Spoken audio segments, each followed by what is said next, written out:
মৰিগাঁও জিলাৰ বেতনীত শতাব্দী প্ৰাচীন পৰম্পৰাৰে গোসাঁই উলিওৱা মেলা অনুষ্ঠিত। প্ৰকৃতিৰ বুকুলৈ বসন্ত আহে, কুলিৰ মাতে জনাই যায় বহাগৰ বতৰা। অসমীয়াৰ বাবে বহাগ কেৱল এটা ঋতু নহয়, ই এক আৱেগ আৰু পৰম্পৰাৰ মিলন উৎসৱ।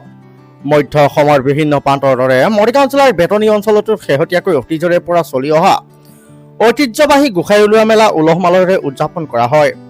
বহাগৰ 4 তাৰিখে আয়োজিত এই মেলাই সমগ্ৰ অঞ্চলটোৰ আধ্যাত্মিক আৰু সাংস্কৃতিক আকাশত এক নতুন জোৱাৰৰ সৃষ্টি কৰে। বেতনীৰ এই গোসাঁই উলিওৱা মেলা ইতিহাস প্ৰায় 100 বছৰৰো অধিক পুৰণি। স্থানীয় লোকৰ মতে এই মেলাৰ সৈতে পূৰ্বৰ কোচ ৰজাসকলৰ গৌৰৱজল ইতিহাস জড়িত হৈ আছে।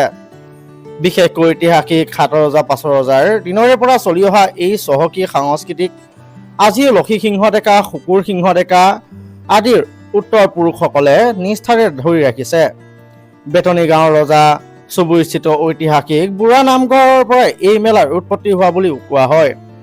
উল্লেখযোগ্য যে দমাল, বেতনী, এজাৰবাৰী আদি বিভিন্ন প্ৰান্তৰ লোকে এই মেলাক নিজৰ জাতীয় উৎসৱ হিচাপে গণ্য কৰি আহিছে। মেলাৰ দিনা এক অপূৰ্ব সাংস্কৃতিক শোভাযাত্ৰাই সাক্ষী হৈ ৰয় বেতনীবাসী। পৰম্পৰাগত ঢাল তৰোৱাল লৈ নিৰ্দিষ্ট সাজপাৰ পিন্ধি ওলাই অহা ভক্ত আৰু সাংস্কৃতিক কৰ্মীসকলে এক ঐতিহাসিক পৰিৱেশৰ সৃষ্টি কৰে। বৰঢোলৰ গভীৰ শব্দ আৰু হৰিধ্বনিৰ মাজত গোসাঁইক যেতিয়া বাহিৰলৈ উলিয়াই অনা হয়, তেতিয়া ভক্তি আৰু আনন্দৰ এক অনন্য মিশ্ৰণ দেখিবলৈ পোৱা যায়। এইবাৰ মেলাৰ কাৰ্যসূচীত কেৱল ধৰ্মীয় নীতি নিয়মেই নহয়, বৰঞ্চ সমাজমুখী কাম কাজ যেনে পতাকা উত্তোলন, স্মৃতি তৰ্পণ আৰু বৃক্ষৰোপণ আদিও অন্তৰ্ভুক্ত কৰা হৈছিল। নিশাৰ ভাগত স্থানীয় যুৱক যুৱতীসকলৰ দ্বাৰা পৰিৱেশন কৰা আৰু অন্যান্য সাংস্কৃতিক অনুষ্ঠানে মেলাৰ পৰিৱেশ জীপাল কৰি তোলে।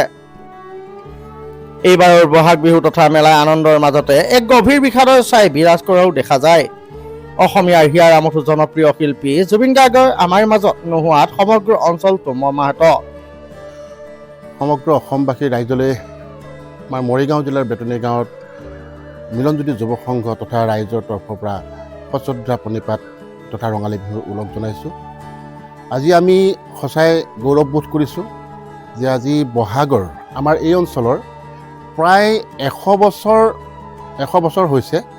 কিছু কথা আমি এইকাৰণে প্ৰায় শব্দটো কৰিছোঁ, তাৰমানে আমাৰ আজু ককাহঁতৰ সেই আগৰ পৰাই আমাৰ এই বহাগৰ 4 তাৰিখত আমাৰ ইয়াতে মানে মেলা অৰ্থাৎ যিটো গোসাঁই উলিওৱা উৎসৱটো উদযাপন কৰা হয়। আপোনালোকক ক'বলৈ পাই ভাল লাগিছে যে আমাৰ ইয়াতে কোচ ৰজা আছিলে। আগতে আপোনাৰ 7 ৰজা 5 ৰজা বুলি যিটো আমি বুৰঞ্জীত পাওঁ, ইয়াতো আমাৰ তেনেধৰণে কোচ ৰজা আছিলে। কোচ ৰজা পৰিয়ালৰ প্ৰয়াত লক্ষী সিংহ ডেকা আৰু বৰ্তমান তেখেতসকলৰ পুত্ৰ বা নাতি পুতিসকল আছে। শুকিল সিংহ ডেকা, ভাৰ্গৱ সিংহ ডেকা। ভাৰ্গৱ সিংহ ডেকা সেই বংশৰ মানে একে নাতিত পৰিছেহি।